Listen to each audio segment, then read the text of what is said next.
Vous êtes des voleurs. Famille Nabino, bloc à voleur. Ezala Moïse, c'est votre famille. Ezala Kabila, c'est votre famille. Ezala Baba Zoé, Jeannette, Mabundu, Lersi Tamboué. Tout ce qu'on se bateau, sur les kiwa, sont des voleurs. Bobi Misambong, voilà. T'as une grande partie à ville qui est na Goma. Banda Kuziki. Bobi Misambong, ezala ba poche boke de la ville à Sikala Goma. Ko déplacer Batouana. Bozala ba budget na banda kunabino. Na ba poche ben individu. Alors, Makambole kaka vraiment na niveau ya politique tala kaka makamele ka même na ba politicien na biso tala ba somme ya mbongo ezoleka na ba poche ba individu ba l'homme à cravate et ça une guerre contre la population zo souffrir population za na maya komela te azangi ya kolia kureza te yanik ngana to kiti Congo botoko beta pamba intimate okime damasi ya terre ozolanda tu zo mona lelo ba pays voisins ezo tellement qu'on parle de langage salité, langage centenaire, il y a des bêtises devant le monde à cause de la politique congolais.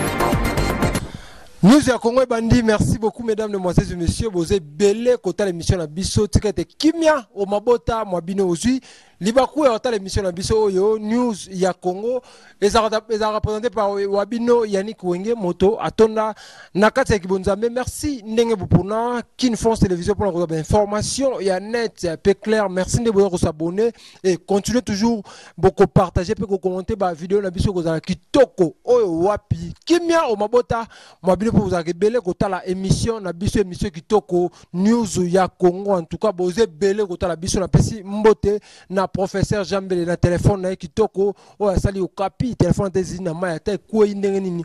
téléphone wana et Koufarate. Merci beaucoup na président de la ensemble pour une nouvelle république na pesi mbote de sous na fondation Tukanga Itubidi kala mingi tele Kinshasa fondation Tukanga Itubidi kolia na bana babwa kama ba autiste ba trisomie bana babwa kama to sengi na papa na biso muto modi kembe au soutenir fondation Tukanga Itubidi. Professeur Noël Chani. Bon, on a soutenir Fondation Anna, mesdames, mesdemoiselles et messieurs. Merci de la fidélité, confiance. Vous avez bisou dans la Kin France Télévision. Le lot, dans la émission au News Congo, on a pour la binomo na mboka patine zoko les combattants. Oyo azara a on a Afrika Engel. Tomeka kosolo la paix, kubeta mama solo. Ya makambo koleka na mboka la biso ya Congo, to kubeta li solo ya arrestation ya Bukechu ya Mbope to kubeta li solo ya bande ko la biso ya Boma ya Goma pardon, ndenge volcan. Ebimaki bande komso kotaki na mboka ya Rwanda nega ezala vraiment et puis ça qui passionné de cœur avec vous bande ko tout au bozara kota ba Goma wana kota ba est et tout ça de cœur na bino na oyamba pona bino les gars combattants patine zoko to meka un peu kosolola ndenge mambo ezara les gars combattants na pesio mbote bonteza malamu Yannick Wenge motato na bonzambe grâce à Nzambe ndazo pesa susu bo opportunité toujours les kalsusu na plateau na Kin France yango de makambo Mikolo belo zo mona. Ouais, tous allez qu'à coméditer par rapport à Makambezo, les Cana Est et Ambo Canabiso, étant des sièges, l'ongonia sous na phare de Senabiso, a récupéré moi ma zone et belé, na tant sous ya pas, sous bande on a sous ya Est, bah qu'on la sous problème sous ya il y a volcan et même les sous mort les sous la place toujours le capé et côte mais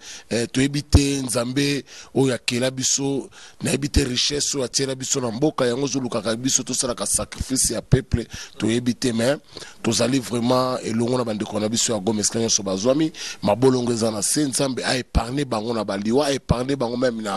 na bagazo ezo ko boma pe bande ko belé na Est kuna mabolongo za na se même Kin France ezo sambela pona bango kimia ezala kati bande ko na biso na Goma. Merci beaucoup Patine Zoko.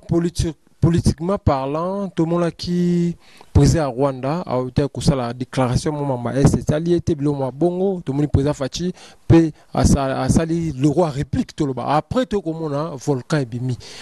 politiquement parlant tu to lobanini parce que ba maramwana président Rwanda lobby président la biso lobby après volcan bimi ba kufi ba nini état de siège na nyonso ta ke congolais ta ke combattant yo makanisi na nini par rapport à wana nyonso chatopesa mbote pe na Stéphane Mabila Cristal yende makambo mikolo yo mbote pe lisusu na le millionnaire King Salomon mbote na Aaron Ilunga to soutenir ONG Aaron Ilunga na senga la président de la République a maboko celui qui omoni makambo ya gaga meza makambo moko oza reconnu na monde mobima mas celui qui s'excuse. Oui, parce que dans la justice accusé, mais yo moko bani ko s'accuser yo moko. Oh guerre salamaki o baboma batute, génocide salamate, ya lokola mtaye ko yiba na ndako. Bazo lukana na yibi yo mobimo te ba yibi na bango te mais ba se trouver ba yibi. Ba buki porte TV zate, ba bloquer zate. Mais yo te ba yibi te. Ça dit c'est yo to ça que venema wala. Alors mama gaga meza ko to biso to ko beta ka CTT mais ils ont des honte pour mboka na biso. Mboka lokola République des Congo na 9 frontières quartier Kigali eza lokola quartier Rwanda eza quartier et sakanana mboka lokola Congo alors Gagame assemblée kaka po tokomi susu na besoin ko luka ba ranking na ba pays voisins te toujours luka pe soki ezala ki ba luka ranking te tant pays voisins so luka ranking na bino boli ko luka ranking jamais to ka congolais asali groupe mo ba rebelle ba côté limboka mo boy bon ba grisaka ba congolais bino vondi bo luka ranking obi pourquoi tous a pays riche mais tous a peuple bololé tous a peuple moko to ebi to moni yaniki balobaka ba kopé so mulai me ba botolo pe maele tout le bagage ba tumso za mulai me maele te mutu munene amaele me mutu mkiazoba nzambe tanga kela ka mutu akokisaka nyoso na nzota mutu te bako sala kitoko moza faible devant mibali bako sala mobali bogar mozo abasa kitoko te ozona ba biloko wana il faut tala kango Congo tous la richesse mais peuple la pesa so peuple naïf alors tokolo baté que toi qui sais que tous ça m'appelle baso baté omoni selon coutume na biso ya Congo ko boma mutu ezelo ko munene mais na ba pays lokola ba anglophone ko boma mutu ezelo ko zo boma nyama ozolanda alors makambole kaka vraiment na niveau ya politique tala kaka makamele ka même na ba politicien na biso tala ba somme ya mbongo ezoleka na ba poche ba individu ba l'homme à cravate et ça une guerre contre la population zo souffrir population za na maya komela te azangi ya kolia kureza te yanik ngana to kiti Congo botoko beta pamba intimate okime damasi ya terre ozolanda tiozo mona lelo ba pays voisins ezo tellement ko parler ba langage salité ba langage centenaire ya ko ba biloko moko ya bêtise devant monde à cause ya ba politiciens congolais parce que bazo mona ba politiciens congolais na bango moko bazana na muru ya mboka na bango te ata lelo ba pays voisins ba lobi ba attaquer biso à cause de la politicien yannick sozo na ba guerre zoleka na est ba même mingi ya ba groupe ba rebelle nous na est et ça ba politicien congolais ba président parlement bazana 4 ba généraux bazana 4 ba ministre bazana 4 ba musicien bazana 4 ba sala nzambe ba pasteur bazana 4 na ba sala nzambe mais na zo bisayo l'état arrive vérité ya malembe le côté ya rapide to mona bato bako baye makambe koleka na Congo eza ba biloko moko to ko acclamaka maboko te mais pour na nga vraiment na baye ba politicien congolais surtout ba ministre na baye ba l'homme à cravate na baye bango na façon moko na ngo senga nzambe eloko mo pe fatia zo sala d'abord eza bien parce que tout le temps à Congo ba gouverneur nyoso ya contrôle l'état de siège za na STT Congo mobimba lo ba ki on na kolezi Congo mobimba alors na Congo mo fuba nommer ba généraux même na Kinshasa wana ngobila tala biloko ngobila zo sala 5 millions Kinshasa full na full solo na solo ofandi na yo mozoleka pe na ba cortège wa omoni musée le père pourquoi maka héros ya mboka musée le père so ka moyibi atidi basoboke mukamate mubambe botie na prison JF azo sala ba rapport na ye banda ko sala ba rapport akangi plus de 40 miyibi maintenant batendre ba on a justice te mona ba xp na vital quand même nazoyebi sorte Vital Kamerhe ici na loba tolobaka nga na yo awa eza na bakese mosusu ekoya kolanda Vital Kamerhe na prison lelo akomi kosenga président de la république afandisa Bemba Moïse mpo baluka makambo ezolekana na este mbongo oyo ayiba ebele wana abimisa yango batinda yango na este na Goma ti ozosenga o collectif oyo to Bemba Moïse Kabila non vous êtes des voleurs avec ton frère Kabila vous êtes des voleurs famille na bino bloc à ba voleurs ezala Moïse c'est votre famille. Ezala Kabila, c'est votre famille. Ezala ba Zoé, ba Jeannette, ba Mabundu, ba Lersi Tamboué. Tout ce qu'on se bateau, nous sommes les qui sont des voleurs. Bobi Misambong, voilà. T'as une grande partie à ville qui est na Goma. Banda Kuziki. Bobi Misambong, ezala ba prochaine fois que nous tournons à ville à Sikala Goma. Qu'on déplacer batouana. Bozala ba budget na banda kunabino. Na ba poche à ben individu. Mais j'ai fait ça comme un rapport. Non, tant que Moyibi, il faut arrêter. Il faut l'arrêter. Il faut qu'on tienne à ma boca à juge. Ok, merci beaucoup les gars combattants. Tout bête à l'isolo ya mona ya Sami Badi Banga, fils aîné nae a été commis Diembika, qu'on se pendre. Donc Tiki Biso, réaction les anini, moi nae à liboso mobali, à Tiki Biso, à zappé politicien congolais yusa combattant, réaction les anini. Bon, mes condoléances, c'est pelaka na liwa ya mutute, mes condoléances, mais ça va biloko moko pesa satani mona ko odem katamoni ba père bazoluka ba sacrifice, ba père bazoluka ba sacrifice ya mabeo basali na Congo, bazokende ko sacrifier même bana na bango, po ba zipa ba mabulu na bango, eza liwa normal te. Mutu ko apprendre kaka ye moko akei, c'est bon lande mabeni mwana na sala ko seka ko apprendre. Ezali ba mvutima ya ba papa. Avoutima ya papa na voûté mwana na ba kiso bazoke ndiko zwaka parce que ba moni mabezo ya babadi banga pas comprendre ba kotanga epela ba masaka este donc basé be masaka este basé belé fort bato ba groupe d'armée na Yannick dans ce autre bailler ba politicien congolais au moins 2023 élection au moins ma peuple te mabito voter terre ceux qui voté ka président voter président Sili ba député bo lukandel bogesel to voter terre pour nous bisayo niveau ba politicien na biso bazwa na Congo bazwa ko ennuyer peuple comment yo mutoko fa nous na makilo za na mai ou ba pesio poste ya ministère aux ministres mais première année kaka oyibi déjà 8 millions pour osala nango nini mais peuple a voté yo pour lelo bozo bima ba ministre pour boza ba député ça dit ba voix na bino ba voter bino ba pesa bino ba voix le comme ba député pour lelo bima ba ministre peuple wana bozwaka bango banani ba mokamba na bino so bobenga bango soki ba mongamba soki bobenga bango banani soki pe bokoma kotiser bango bokomtse botia bango na ba monde ya satanisme soki botia bango na ba monde ya illuminati ba monde bokanga peuple oyo toyebi te créer la biso ba église ebele ba église yango eza ba business ezo na kombo nzambe liboso menacer bazo sala neki maître qui frappe. En tout cas, yango mona le moto ko je rappelle mona ba pasteur na biso yo lelo bazo sambela rapport na biso pe na kini France